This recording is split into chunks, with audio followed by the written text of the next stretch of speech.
입니다. 개인적으로 굉장히 좋아하는 템포입니다. 이런 템포의 곡을 많이 좋아해서 기쁨이 우리에게 흘러오는 시간이 되었습니다. 제가 그림 하나를 보여드릴까요? 그림 하나를 보겠습니다.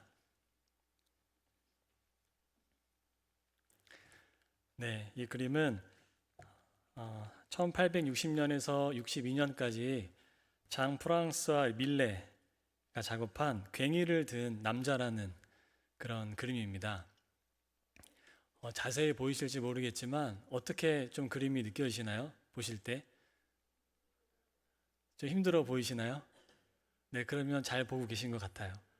네, 얼굴 표정을 더 클로즈업 하면 좋겠지만 그래도 저 자세와 괭이에 기대고 있는 모습만 봐도 이 농부가 지금 얼마나 고단한지 얼마나 힘든지를 알 수 있도록 밀레가 아주 생생하게 그려낸 것 같습니다. 제가 인터넷에서 찾은 그림에 대한 설명을 보니까 이런 내용이 있더라고요. 밀레는 죽어가는 어머니를 방문할 돈이 없는 그런 상황이었다 그럽니다. 그러니까 가난하고 힘든데 그 어머니까지 돌아가시는 그런 상황이니까 얼마나 심리적으로 정신적으로 많이 힘들었겠어요. 그런 절망의 쓰라린 마음을 이 괭이를 든 사나이로 표현을 한 거죠. 그러니까 들판에서 고된 일을 하고 잠시 멈춰서 굳어진 그림을 좀 더 비춰주시면 좋을 것 같아요. 네. 굳어진 허리를 펴려고 애쓰는 모습의 이 그림이 그 당시에는 거센 비난과 또 찬사를 동시에 받았다 합니다. 왜냐하면 그 당시에는 이제 고전주의적으로 미화된 그런 그림이 아주 익숙했던 상황이었기 때문에 고전주의 그림이 뭐냐면 아마 종교적인 그림을 보시면 알겠지만 아주 밝고 또 아름답고 화려하고 근사한 색채를 가진 그런 그림을 고전주의 그림이라고 합니다. 그러니까 그런 그림에 익숙했던 비평가들은 이 작품을 보시면 알겠지만 아주 고통스러운 리얼리즘, 이 사실주의에 몸소리를 치며 어떻게까지 했냐면 격분했다 그래요. 그러니까 한마디로 그림을 보면서 뭐 이런 그림이 다 있어? 뭐 이런 거죠. 그 당시로서는 이해할 수 없는 그림이었던 것 같습니다. 이 삶에 찌든 그 남자의 얼굴에 배어있는 고통은 아주 진실된 표현이었기 때문에 비평가들이 보면서 불편했던 거죠. 그들은 그림 속 농부를 향하여서 허수아비처럼 들판 한가운데 뒤틀려 서 있는 괴물이다 이렇게 표현을 했다 합니다. 그러니까 지금의 우리로서는 보면 아주 사실적이고 그 힘겨운 삶이 느껴지지만 그 당시 문화 속에서는 저런 그림은 도저히 받아들일 수가 없는 그림이었던 겁니다. 네, 이제 저를 비춰주셔도 되겠습니다. 네, 비평가들은 이 고된 현실을 애써 외면하고 싶었던지 아니면 그런 현실에 무관심했던 걸지도 모르겠죠. 근데 성경의 관점은 어떨까요? 성경의 관점은 그 당시의 비평가들과는 아주 다릅니다. 오히려 이 작가 밀레와 아주 유사합니다. 뭐냐면 성경은 인간의 상태를 감추는 것이 아니라 어떻게든지 성경의 인물들을 미화시키는 것이 아니라 성경은 있는 그대로를 보여줘요. 성경은 있는 그대로의 인물의 모습을 다 보여줍니다. 굳이 기록하지 않아도 될 사건도 기록해서 보여줍니다. 성경은 미화하지 않고 인간의 실체를 그대로 드러내어서 그 속에서 하나님께서 우리에게 말씀하시는 겁니다. 무엇보다 저 개인적으로는 이 괭이를 든 남자의 모습을 통해 누구를 보냐면 오늘 함께 읽은 아브라함의 모습을 보게 됩니다. 왜냐하면 믿음을 가지고 당당하게 현실을 마주하는 그 아브라함이 아니라 제게 있어서는 적어도 아브라함을 묵상할 때마다 어떤 아브라함이 느껴지냐면 믿음과 현실 사이에서 고민하고 고뇌하는 남편이자 아버지의 모습이 제게는 보여지기에 그렇습니다. 그러니까 삶의 무게를 진 전형적인 인간의 모습이 이 아브라함을 통해서 보여지게 되는 거죠. 아브라함 이전에 이 아브람의 부르심은 대개 담대한 순종의 모습으로 그려질 때가 있습니다. 어쩌면 우리는 결론을 알고 있죠. 나중에 아들 이삭을 낳고 이삭으로 종결되는, 그러니까 그 이삭을 희생으로 바치는 그 아름다운 믿음의 순종으로 종결되는 그 결론을 우리가 알고 있기 때문에 그럴지도 모르겠습니다. 이 31절을 보니까 아브람은 가족들과 갈대아인의 우르를 떠나 하란에 이르렀다 합니다. 우르에 대한 이 학자들의 의견이 분분해요. 우르가 과연 지금의 터키 지역일지 아니면 이라크 지역일지 학자들의 의견이 분분합니다. 그런데 우리가 익숙한 이라크 지역을 기준으로 본다면 우르에서 하란까지의 거리가 어느 정도냐면 약 1040km였다 그럽니다. 오늘 말씀을 통해서 봐도 알겠지만 당시에 많은 가축들과 그 많은 식솔들을 데리고 이동하기에 어떨까요? 그 당시에 KTX가 있었을까요? 트럭에 짐을 다 실을 수 있었을까요? 아니죠. 이 1040km를 비포장도로로 유프라테스 강줄기를 따라 올라가는 그 길은 너무나도 험난하고 장렬하는 태양 아래 이동하는 것 자체가 굉장히 괴로운 일이었을 것입니다. 그런데 11장 31절까지는 아브라함이 하나님의 부르심을 받아 하란으로 이동했다는 기록이 없어요. 그러니까 11장 31절까지는 하나님의 부르심에 대한 얘기는 아직 없습니다. 오히려 어떤 이유에서인지 아브라함이 갈대아인의 우르를 떠나 하란으로 이동하기로 한 것 같은 뉘앙스를 주는 겁니다. 그런데 우르의 지역명을 지금 어떻게 수식하고 있죠? 갈대아인의 우르라고 수식하고 있습니다. 갈대아인은 후에 기원전 7세기경에 신바벨로니아 민족을 이룬 사람들이에요. 그러니까 이 신바벨론이 누구냐면 기원전 586년경에 남유다의 백성들을 끌고 갔던 민족이 신바벨론 민족입니다. 그리고 우리가 알고 있는 바벨론의 엄청난 유산을 갖고 있는 그 민족이 바로 이 신바벨론 민족이에요. 그리고 보통 갈대아인이라 하면 이 호칭에는 제사장들, 점성술가들, 학자들이라는 표현이 담겨 있었다고 합니다. 게다가 우르는 어떤 곳이었냐면 달신 숭배의 중심지였어요. 달을 섬기는 거죠. 달신 숭배의 중심지였습니다. 그러면 갈대아인의 우르라고 성경이 기록하고 있는 이유가 분명해지죠. 아브라함의 고향은 달신 숭배의 중심지이자 그런 신을 모시고 섬기는 이들이 중심이 된 사회였던 거예요. 그런데 아브라함은 어떤 이유에서인지 우르를 떠나 지금 하란을 거쳐서 가나안 땅으로 이동하려 하고 있습니다. 그런데 12장으로 넘어와서야 아브라함이 가나안으로 이주하는 이유가 이제는 분명해집니다. 1절의 말씀은 그 이유를 밝혀주고 있어요. 1절과 4절까지 한번 함께 읽어보겠습니다. 시작.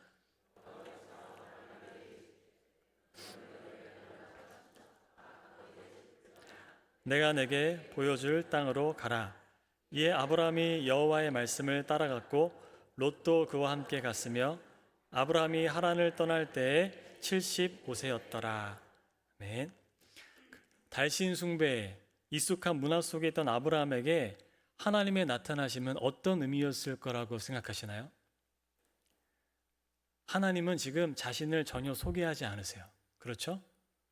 말씀을 보면 눈을 씻고 찾아봐도 나 이런 하나님인데 이젠 너는 나의 말에 따라 좀 이동해야겠어 하시지 않고 지금 다짜고짜 어떻게 하시는 거예요? 아브라함에게 너는 가라 하시는 겁니다. 거두절미하고 하나님은 그저 아브라함에게 이곳을 떠나서 그곳으로 가라 말씀하십니다. 이에 대해 아브라함은 여호와의 말씀을 따라갔다고 전하고만 있어요. 어쩌면 이런 정황을 보면 아브라함에게 하나님은 아직 하나님이 아니실 가능성이 큰 겁니다. 수많은 신들 중 한 분 정도의 존재감일 수 있습니다. 그 신들의 문화에 익숙한 아브라함에게 하나님의 나타나심이 아주 신비한 일이면서도 낯설지 않은 일일 수도 있다는 거죠. 무엇보다 그 많은 가축들과 식솔들을 데리고 긴 여정을 떠나야 하는 아브라함의 심정이 어땠을까요? 앞날이 까마득하지 않았겠습니까? 제게는 아들 둘이 있습니다. 이제는 중학교 1학년이 된 아들과 이제 4학년이 된 아들이 있어요. 두 명의 아들이 있는데 제가 아들 둘을 키우면서 가장 손해를 볼 때가 언제라고 생각하시나요? 제가 아들들을 키우면서 가장 손해볼 때가 언제냐면 수영장 갈 때예요. 왜냐하면 이 아이들이 이제 크니까 엄마랑 탈의실을 못 들어가잖아요. 그러면 이 아이들을 챙겨서 들어가야 될 몫이 다 완전히 제게 있습니다. 옷을 벗기고 챙기고 수영복과 뭐 물안경 챙기고 끝나면 씻기고 그 다음에 수영복 다 벗겨서 빨아가지고 비닐봉지에 넣고. 그래서 저는 여름에 수영장 가는 걸 제일 싫어해요. 그리고 여름에 해변에 가서 노는 건 더 싫어합니다. 여러분 바닷가 수영이 얼마나 귀찮은지 모르시죠? 정말 귀찮은 게 바다 수영이에요. 근데 그 아들들을 다 챙겨야 되기 때문에 저는 여름에 아이들이 바다 가자 수영장 가자 그러면 정말 억지로 끌려가듯 따라갑니다. 하물며 지금 제가 예를 아주 일상적으로 들었지만 일상적인 일에도 우리가 귀찮아하고 번거롭고 힘든데 아브라함은 비교 자체가 불과하죠. 그리고 그 유프라테스 강줄길 따라 가는 그 여정 속에 얼마나 많은 도적대들이 있었겠어요? 그 많은 식솔들을 거느리는 번잡함과 번거로움과 고향을 떠나는 쓸쓸함과 아내와 식솔들을 다 챙겨야 하는, 보호해야 되는 그 상황 속에서 아버지 된, 남편 된 아브라함의 심정을 한번 상상해 보시면 좋겠습니다. 저의 그 첫 해외 여행지가 어디였냐면 인도 캘커타였습니다. 여행이라기보다는 단기 선교였는데 당시 청년부에서 3명 정도가 월드비전의 소개를 받아 인도 캘커타에 있는 선교사님 댁에 한 달간 머물면서 여러 가지 일들을 도와준 일이 있었습니다. 그때 캘커타에 가면 마더 테레사 수녀님이 섬기시던 그 죽음을 기다리는 집도 있기 때문에 그곳에 방문하기도 했었어요. 제가 인도 얘기를 하면 어디 가도 인도 얘기를 하면 한도 끝도 없어서 제가 이제 결론만 말씀드리면 그때 인도에서 돌아오며 제가 비행기에서 어떤 마음을 가졌냐면 제가 10년 안에 다시 돌아오겠습니다. 그런 마음을 가졌습니다. 함부로 그런 결단의 기도는 드리는 게 아닌데 이상하게 그때 10년 안에 다시 돌아오고 싶은 마음이 있더라고요. 그리고 정확히 10년 뒤인 2011년에 제가 결혼하고 3주 뒤에 아내와 함께 인도 벵갈로로 견습 선교로 10개월을 인도에서 보내게 되었습니다. 그러니까 10년 전 저의 결단이기보다 저와 아내를 가장 행복한 신혼 기간을 보내게 하시려고 하나님이 인도로 저희를 초청하신 것 같아요. 그런데 인도로 떠나기 전날 아내와 제가 밤잠을 설치면서 대화했던 게 아직도 생생합니다. 그때 제가 어떤 얘기를 했냐면 괜히 간다 그랬나? 아내한테 누워서 바닥에 누워가지고 이제라도 취소할까? 너무 무섭다. 제가 아내한테 그랬던 거예요. 그러니까 아내도 똑같이 나도 무섭네. 근데 이왕 가기로 했는데 어떻게 취소해 지금? 당시에 왜냐하면 총장님께서 채플 시간에 그 견습 선교가 그 당시에 좀 많이 갔어요. 저희 때는 많이 갔는데 지금 인도에 갈 한 자리가 비어 있습니다. 누가 가시겠습니까? 그랬는데 그날 채플 끝나고 아내랑 제가 우리 얘기 같은데? 그리고 총장님은 그냥 찾아간 거예요. 찾아가서 저희가 가겠다 그러고 선교사님이 마침 한국에 들어와 계시니 만나보러 하셔서 가게 된 거거든요. 근데 막상 가려니까 무섭죠. 저는 이미 갔다 왔지만 갔다 왔기 때문에 더 무서워요. 인도라는 나라는 모르면 안 무섭습니다. 인도를 나중에 가보시면 알겠지만 한번 가면 다시는 안 가고 싶거나 피하고 싶은 나라가 인도예요. 인도 우리 분이 들으면 좀 죄송하지만 어쨌든 두려움이 너무나 컸습니다. 너무 두려워서 아내와 함께 이제라도 취소할까? 너무 무섭다 그랬던 거죠. 그런 마음으로 결국엔 인도에 갔습니다. 그리고 10개월을 그곳에서 살았습니다. 그리고 인도에서의 삶은 제 평생 가장 큰 사랑을 받고 가장 큰 행복을 누렸던 시간이었습니다. 제가 너무나 존경하는 선교사님, 그다음 그곳에 계신 선교사님 식구들 아직도 잊지 못할 추억으로 다 남아 있습니다. 하란을 떠나는 아브라함의 심정, 저와는 절대로 비교할 수 없겠지만 우리는 아브라함이 믿음의 순종으로 담대하게 거침없이 간 것 같지만 저는 전혀 그렇게 생각하지 않습니다. 아버지로서 남편으로서 아브라함이 가졌을 그 불안감은 엄청났을 것이라고 저는 생각합니다. 아브라함은 그렇게 그 길을 떠나가는 거예요. 미지의 영역으로 발걸음을 내딛는 겁니다. 그런 아브라함을 따라 나서는 가족들의 마음도 어떻겠습니까? 무엇보다 옆에 있는 아내의 마음 어떻겠습니까? 아브라함의 여정은 결코 미화될 수 없어요. 그 떠남은, 그 여정은 밀레의 그림처럼 그야말로 리얼한 모습인 거고, 그야말로 고단한 무게감인 것입니다. 6절을 보니 아브라함은 그렇게 세겜 땅 모래 상수리 나무에 이르게 됩니다. 모래라는 말은 내일 모레 그런 뜻이 아니고 점괘를 말해주는 이라는 뜻이에요. 그러니까 모래 상수리 나무가 무슨 뜻이에요? 점괘를 말해주는 나무라는 뜻입니다. 아마도 세겜의 경계선에 위치한 대문 역할을 하는 상징적인 나무가 아니었나 싶습니다. 저희도 그렇죠. 각 동네마다 요즘에도 가면, 지방에 내려가면 나무들이 딱 대문에, 동네 대문에 서 있잖아요. 똑같습니다. 고대로부터 큰 나무에는 이 신적인 힘이 있다 여겼던 거예요. 세겜 땅에는 가나안 족속들이 살고 있었죠. 달신 숭배를 하는 우르를 떠나 가나안으로 왔더니 가나안 족속들 역시 하나님이 아닌 그저 다른 신들을 섬기고 있었던 거죠. 별다를 것이 없었습니다. 그때 여호와 하나님께서 아브라함에게 나타나십니다.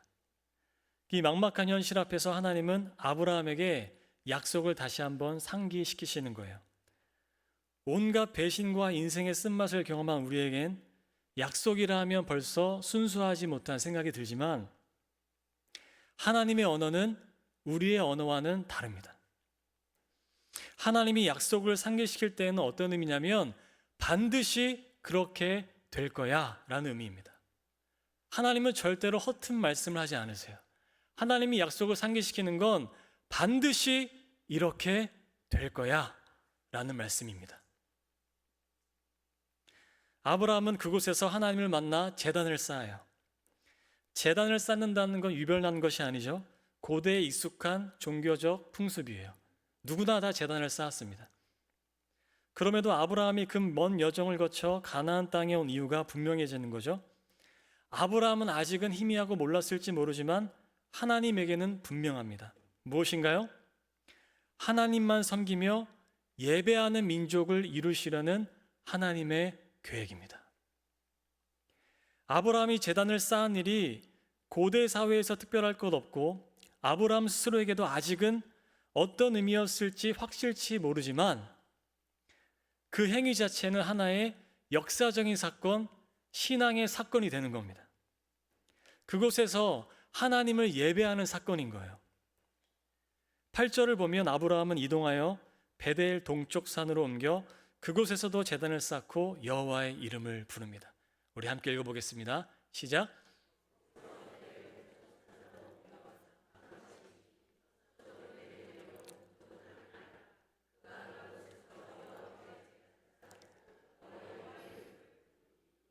아멘.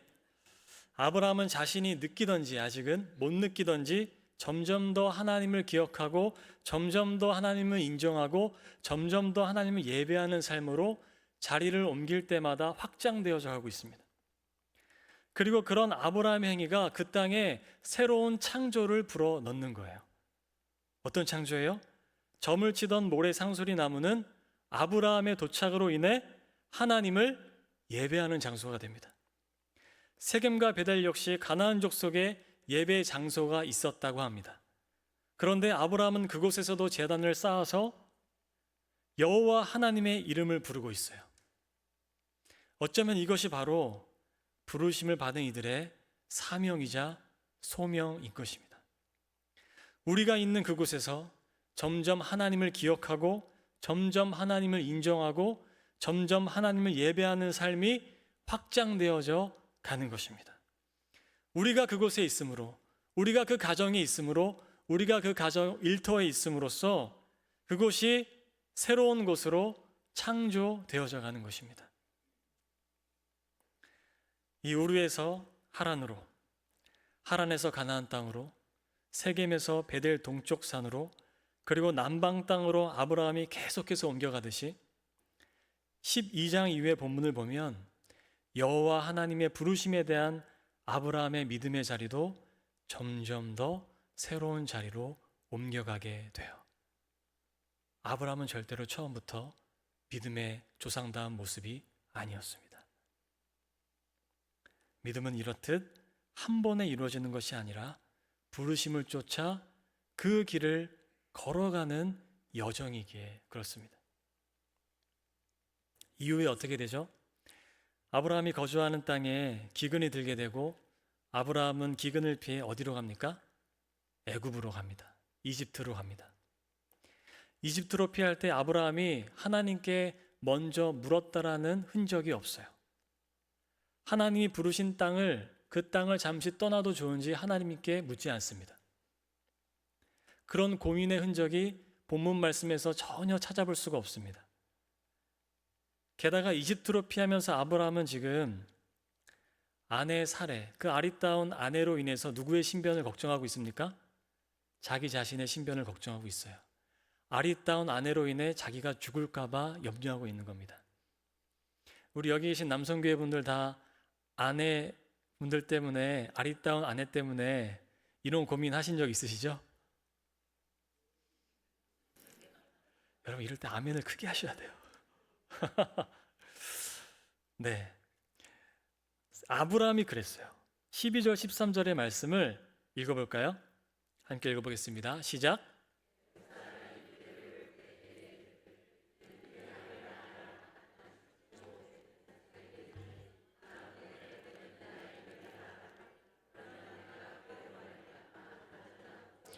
웃음이 그대로 말미암아 보존되리라 하니라.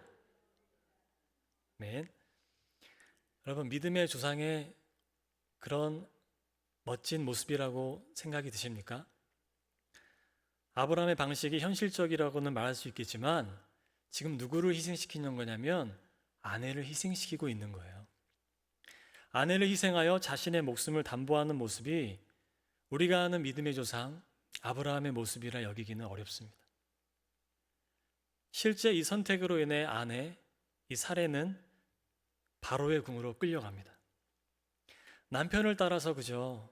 자기는 고향 땅에 머물고 싶었을지도 모르죠. 남편 따라 우르에서 하란으로, 하란에서 가나안 땅으로, 또 기근이 들어서 가나안에서 이집트로 왔더니 이제는 남편이 누구를 팔아요? 아내를 팔아버리네요. 그리고 궁으로 끌려가 수치스러운 일을 당하기 전에 여호와 하나님의 강권적인 개입으로 인해 사례는 건짐을 받습니다. 아직 아브라함의 선택과 결정에서 하나님을 향한 호소와 곁에 있는 이에 대한 사려 깊은 마음이 느껴지지는 않습니다. 하지만 우리는 아브라함이 걷는 길의 과정과 결말을 잘 알고 있습니다. 비록 이런 아브라함이었지만 계속해서 의심 속에 있었을 그 아브라함이었지만 그런 와중에 조카 롯을 담대하게 구하게 되고 하나님이실지 모를 세 사람을 환대하여 대접하게 되고 결국 하나님의 약속을 포기한 채 하갈을 통해 이스마엘도 얻게 되고 아내 사라를 희생시켰던 아브라함은 그 사라의 죽음 앞에서 마땅한 대가를 치르며 아내의 죽음을 아름답게 기리고 종국에는 어렵사리 얻은 이삭을 희생으로 드리라는 하나님의 말씀에 아무 말 없이 순복하는 그런 자리에까지 아브라함은 이르게 되는 것입니다. 이집트로 피신을 가는 초반부터 이 길은 삐그덕댔고 그리 순탄하지도 매끄럽지도 않았습니다. 그런데 믿음의 조상이라 불리우는 아브라함의 이야기가 담긴 이 창세기 12장은 이것이 바로 믿음이다. 이것이 바로 믿음의 길이다. 우리에게 말씀하는 것입니다. 성경은 어떤 빈틈도 보이지 않는 완전하게 각색된 그런 이야기를 전면에 내세우지를 않습니다. 초반에 보여드렸던 그 밀레의 그림처럼 성경을 절대로 이야기를 미화시키지 않습니다. 아브라함의 이야기에 대해 한 목회자가 쓴 글이 있어요. 이런 글을 썼습니다. 왜 우리 신앙의 선조들은 유일한 진리의 길이 이제 막 시작되려고 하는 초입에 이 이야기를 그토록 거만하게 세워놓았을까? 그렇게 일찍부터 그런 이야기를 접하면 많은 사람들이 기분도 상하고 화가 나거나 그냥 책을 덮어버리고는 좀 더 친절하게 우리의 영적 탐색을 안내해 줄 무엇이나 누군가를 쇼핑하러 나설 것이라는 사실을 선조들은 몰랐던 것일까? 그런데 그 이야기는 하나님의 명령과 약속을 따라서 도로와 보도를 여행하고 돌아다니고 걷고 뛰고 오고 가는 일들로 가득하다. 그 이야기는 길을 가는 인생을 보여주고 있다. 또 이 저자는 아브라함의 이야기의 목적에 대해서 이렇게 쓰고 있습니다. 한번 들어보세요. 이 이야기는 우리의 장래를 최대한 실현하는 것이 우선이 아니라는 사실도 알게 해준다. 아브라함의 이야기는 믿음의 길에 대한 이야기다. 최선을 다하고 우리에게 주어진 기회를 최대한 활용하는 일은 곁가지일 뿐 이야기의 요점은 아니다. 아브라함의 이야기는 삶의 방식, 즉 길을 들려주는 이야기다. 하나님을 가까이서 인격적으로 접하는 삶의 방식, 하나님을 받아들이고 따르는 삶의 방식, 하나님이 말씀하시고 그 말씀에 우리가 순종하는 삶의 방식을 들려주는 이야기다. 때로는 우리가 걷는 이 길이 완전히 어긋난 것처럼 여겨지는 이유는 이 길이 하나님의 이야기가 아니라 그저 아브라함의 이야기, 곧 나의 이야기, 아니면 하나님이 이루시는 이야기가 아니라 아브라함의 영웅담, 곧 내가 최대한 무언가를 실현하는 이야기라고 여기고 싶기에 그렇습니다. 아브라함의 이야기에서 아브라함이 자랑할 것은 아무것도 없습니다. 아브라함이 걷는 그 길을 이끄시는 분은 처음부터 부르시고 순간순간 약속을 상기시키시고 종국에는 약속을 이루신 우리의 하나님 뿐이십니다.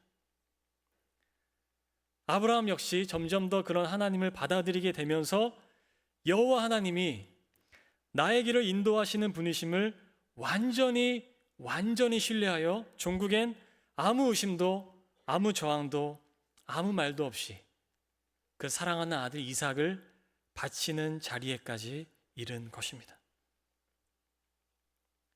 어떤 경우에도 하나님은 약속을 지키시며 하나님이 명하시는 모든 일은 선하시고 결국 그 모든 길이 하나님의 사랑이었음을 지나온 길 속에서 아브라함은 철저히 알았기에 더 깊고 완전한 순종을 드릴 수가 있었던 것입니다. 주님의 사랑을 받는 남성교회 여러분, 또 이곳에 함께 하시는 성도 여러분, 우리 모두 이 길을 함께 걸어가고 있습니다. 그 길은 때로는 부끄러웠고, 때로는 비열했고, 때로는 담대했고, 때로는 절망하기도 했지만 또 희망으로 가득 차기도 했습니다. 하나님은 정말 그 모든 길을 통해 우리에게 알려주시고자 하는 것이 무엇일까요? 하나님은 그 모든 길의 여정을 통해 당신의 사랑의 품으로 이끌고 계십니다. 당신을 더 깊이 알아갈 수 있도록 우리를 인도하고 계십니다. 참된 헌신은 나의 매끄럽지 못한 길의 여정 속에서도 신실하게 약속을 지키시는 그 하나님을 만날 때에만 이루어져 갑니다. 가장 무서운 헌신이 뭐냐면 이 길의 주체가 나 자신이라고 여길 때입니다. 그런 헌신은 나의 내면을 상하게 할 뿐 아니라 내 곁에 있는 이들에게도 아픔과 상처가 되기에 그렇습니다. 그 길을 걸으며 아버지로서, 남편으로서, 또 한 사람으로서, 무엇보다 하나님의 자녀로서 우리 남성교회 지체 여러분 정말 수고 많으셨고 애쓰셨습니다. 그 길을 계속해서 걸어가십시오. 하나님을 신뢰하시기 바랍니다. 우리의 길 대신 예수 그리스도께서 약속하신 대로 끝까지 우리와 함께 하실 것을 믿습니다. 함께 걸어갈 우리 모두에게 예수님의 은총이 함께 하시기를 축복합니다. 아멘. 기도하겠습니다. 하나님 아버지, 이 길을 걷도록 인도하여 주십시오. 보이지 않아도 희미해도 나의 상황 때문에 절망해도 하나님은 약속을 반드시 이루실 분임을 신뢰하며 이 길을 걷게 하여 주십시오. 그러나 이 길은 결코 혼자 걷는 길이 아님을 잊지 않기를 원합니다. 나의 곁에 사랑하는 지체를 만나게 해주셨으니 우리가 이 길을 함께 걸어가며 슬픔도 기쁨도 함께 나누며 함께 자라가 예수님의 영광이 되는 우리의 삶이 될 수 있도록 이끌어 주옵소서. 감사하며 예수님의 이름으로 기도합니다. 아멘.